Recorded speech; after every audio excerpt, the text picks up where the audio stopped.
So we are 16 weeks away from actual football on the field. Oklahoma will tee it up against UTEP in week 1, and we're starting a series where we're looking through opponents.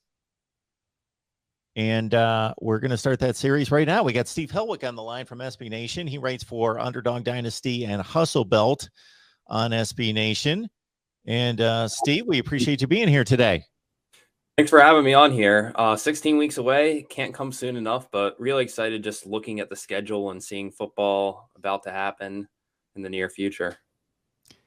This guy here knows more about Group of 5 football than anybody I know or have come across. I tell you, you can throw any Group of 5 team his way, and he's going to rip off personnel on both sides of the ball. It's pretty impressive. So Steve has been joining us for a long, long time here at the Voice of College Football. So he was the first guy that came to mind in regards to setting up this series. So UTEP at Oklahoma, week 1, September 3rd. UTEP coming off a pretty nice season considering where this program's been in the last 15 or 20 years at 7-6. Gave Fresno State a heck of a game in their bowl game at the New Mexico Bowl, 31-24. I remember watching that game, and they certainly were in it until the end.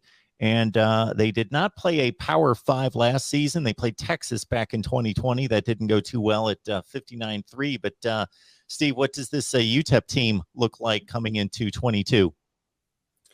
This UTEP team still looks like it has some of the parts from that 2021 team, although a lot of times during the 2021 year, I was thinking that UTEP might have been benefits of a softer schedule as they played New Mexico State, an FCS team, and New Mexico all in non-conference play before getting a pretty easy CUSA schedule. And they played 3 teams with a winning record before bowl season last year, and all of those were blowout losses. Boise State, they lost by 41. Boise State was just scoring in droves in that first half.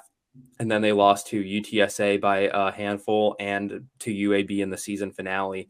But I think the most impressed I was by UTEP last year was actually their bowl loss to Fresno State. The fact that Fresno State had Jake Haener, they had a full squad in there, and UTEP was able to challenge them on both sides of the ball, held Fresno State to 31 points, which, considering that receiving core and quarterback, was pretty impressive. And Gavin Hardison had a pretty good game distributing the ball there, had over 300 yards passing, I think, to a handful of different receivers. And although UTEP lost its most important player, Jacob Cowing, to Arizona on the transfer portal this offseason, I still think that they do have some weapons on offense, but losing Cowing is going to be a big one because he was just a threat everywhere, all over the field. He just tons of highlight catches, really good deep threat, and losing him is going to be a big hit for UTEP's offense. But Gavin Hardison, he's the best quarterback we've seen on UTEP's campus since Donovan Portery. Since Trevor Vidito. Portery's New Mexico. I don't know why I always get those two confused. Since Trevor Vidito in the late 2000s. So we're seeing better quarterback numbers than we saw the entire 2010s decade right now from Gavin Hardison. So that's one thing that's kept UTEP afloat. Another thing that's really keeping UTEP in good shape right now is their defensive line. This was a huge weakness of the past with UTEP, but Dana Dimmel has really shored up that unit. Jadrian Taylor and Praise Amawule are probably the best defensive end duo in the entire CUSA. If I pull up the numbers, the number of sacks that the two had combined last year was Taylor had 6.5, Amahule had 5.5, combining for 12 sacks, and UTEP did a really good job of stopping the run. So when you get that duo back, the Miners should be in good shape in the trenches on that side of the ball. So a lot of interesting things to see this year, but this UTEP will have a game before they play Oklahoma since they play week 0 against North Texas. But that Oklahoma game, it's going to be a long shot game, but a good learning experience for these Miners. Was that Fresno State game an aberration, how well they played against a team that was arguably one of the 25 to 30 best teams in the country? It felt like it at the time. It was I do the Bowl Mania on ESPN every year where you rank the Bulls by confidence, and Fresno State was my number 1 confident pick last year. And it was a little shocking in the first half that Fresno State couldn't really pull ahead. I think Silva kicked a field goal right before halftime to give the Bulldogs a 2-point lead. But Fresno State, the fact that they never really pulled ahead in that game, and the fact that UTEP was in that game in the fourth quarter just really shocked me.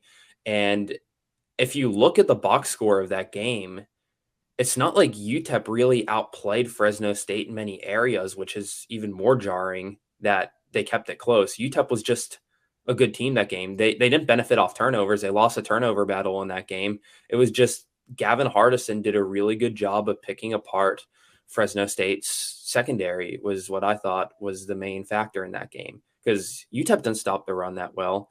Jake Hayner still got his numbers. He didn't get numbers like he got in the UCLA game or anything last year, but it was, and UTEP didn't really have that much pressure on the quarterback either. It was just UTEP just hanging in there in that game. So it felt like an aberration at the time, considering how they played their other quality opponents last year.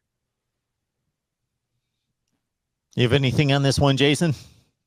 Well, I think it's interesting, Mark, and for a lot of reasons, right? I think there's still a lot of uncertainty on what to expect from Oklahoma coming into this first game. New coordinators on both sides of the ball, new offense, new defense, and just a lot of new coaching, just a lot of newness within the Oklahoma program. So, lacing them up for the first time, I think there's a lot of uncertainty, and I think there's a certain stigma that comes with playing, a team like UTEP, a team like Kent State coming into from Oklahoma's perspective. But I think you don't have to go any further than last year. Opening game last year, Oklahoma was a very, very heavily favored team over Tulane, and they had to scratch and claw and was in some respects very fortunate to come out with a win. So I think it'll be interesting, and I think as you mentioned here that maybe the strength of the UTEP team is on the defensive line, at least from the defensive side of the ball, which will be a good test for Oklahoma as the offensive line has struggled a little bit over the last couple of years. So having that good test early on,